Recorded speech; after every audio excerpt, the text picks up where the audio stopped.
மதுரை தெப்பக்குளத்தில் அமைந்துள்ள மாமன்னர்கள் மருதிருவர் சிலைகளுக்கு தமிழக முதலமைச்சர் மு.க.ஸ்டாலின் மரியாதை செலுத்துகிறார். இதுகுறித்த கூடுதல் தகவல்களை தருகிறார் செய்தியாளர் ராஜ்குமார். ராஜ்குமார், வணக்கம். மருதுபாண்டியர்கள் சிலைக்கு மாலை அணிவித்து மரியாதை செலுத்தினார் முதலமைச்சர். விவரங்களை சொல்லுங்க. மதுரை தெப்பக்குளம் பகுதியில் உள்ள மருதிருவர்கள் சிலைகளுக்கு முதலமைச்சர் மு.க.ஸ்டாலின் அவர்கள் மாலை அணிவித்து மரியாதை செலுத்தி வருகிறார்.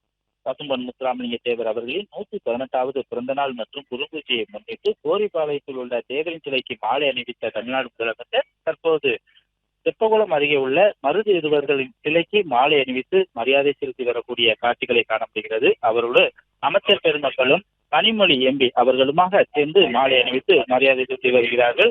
இவர்களது மட்டுமல்லாமல் இவர்களுடன் அமைச்சர் KKSSR ராமச்சந்திரன், ஐ. பெரியசாமி, சி. மூர்த்தி, PT பழனிவேல் தியாகராஜன் மற்றும் கட்சி முக்கிய பிரமுகர்களும் அவரோடு கலந்து கொண்டனர்.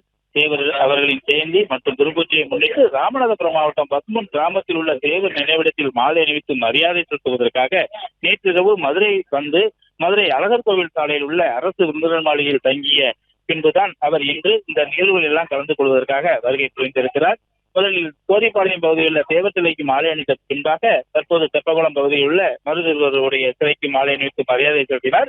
இதைத் தொடர்ந்து அவர் பசும்பொன் கிராமத்திற்காக சாலை மார்க்கமாக அவர் செல்கிறார். முதல்வருடைய வருகையை முன்னிட்டு மதுரை மாநகர் மற்றும் புறநகர் பகுதிகளில் 5000க்கும் மேற்பட்ட போலீசாரும் பாதுகாப்பு பணியில ஈடுபடுத்தப்பட்டிருக்கிறார்கள்.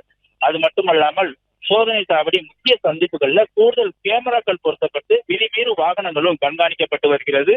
சாலை முழுவதுமாக ஏராளமான போலீசாரும் பாதுகாப்பு பணியில் ஈடுபடுத்தப்பட்டு வருகிறார்கள். அவர் சாலை மார்க்கமாக செல்லும் வழியெல்லாம் போலீசார் நின்று அதோடு மட்டுமல்லாமல் பறக்கு கேமரா மூலமாக ட்ரோன் மூலமாகவும் கண்காணித்து வருகிறார்கள். அவர் பசும்பொன் கிராமத்திற்கு சென்று மாலை அணிவித்த பின்பாக அவர் மதுரை வந்து மதுரை விமான நிலையத்திலிருந்து அவர் சென்னை புறப்பட்டு செல்கிறார்.